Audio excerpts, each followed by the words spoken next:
Exit पोलचे निकाल काहीही दिसत असले तरी महाविकास आघाडीला राज्यात मोठा प्रतिसाद मिळाला असल्यानं आमच्या 30 जागा येतील असा आमचा विश्वास असल्याची प्रतिक्रिया रोहिणी खडसे यांनी दिली आहे।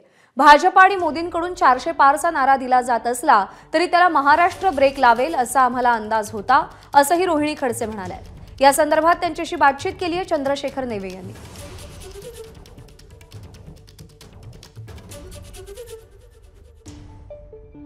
ताई, काय सांगाल तुम्ही, हे जे काही एक्झिट पोल आलेले आहेत याच्या निकालाकडे कसं बघताय? आज महाराष्ट्रामध्ये आपण बघितलं तर महाविकास आघाडीसाठी अत्यंत चांगलं वातावरण आहे आणि नक्कीच महाविकास आघाडीच्या 30 जागा तरी येतील असा आमचा सगळ्यांचा अंदाज आहे।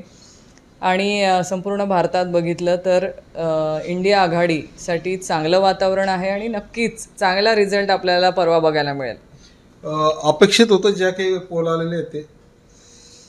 नक्की आम्ही वातावरण जे ग्राउंडवरती अनुभवलं त्याच्यावरून आम्हाला अपेक्षितच होतं की आपलं महाविकास आघाडी असेल आणि इंडिया आघाडीसाठी चांगलं वातावरण आहे। आम्ही आधी पण सांगितलेलं होतं की भारतीय जनता पार्टीचा हा जो 400 पारचा नारा होता, हा नारा थांबवण्याचं काम महाराष्ट्रामधूनच महाराष्ट्रातली जनता करेल आणि ते नक्कीच 4 तारखेला त्यांना दिसेल की तो 400 पारचा नारा जो त्यांनी दिला होता तो महाराष्ट्रातल्या जनतेने थांबवलेला आहे। तुम्ही म्हटलं की 400 पारचा नारा महाराष्ट्रातून रोखला जाईल असं तुम्ही मागेही वक्तव्य केलेलं होतं, आज पुन्हा एकदा सांगतायत। राज्यभरामध्ये 50-50चं वातावरण आहे, हे का झालं असं वाटतंय तुम्हाला? कारण 45+ राहील असा महायुतीचा दावा होता।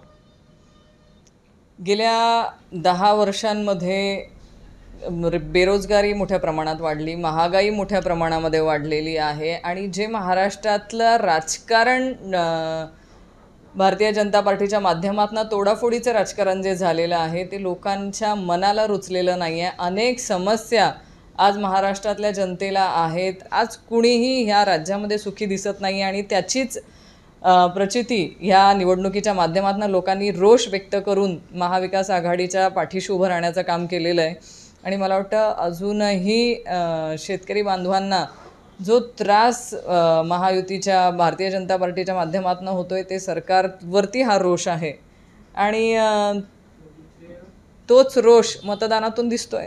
चंद्रशेखर नेवे, एबीपी माझा, जळगाव।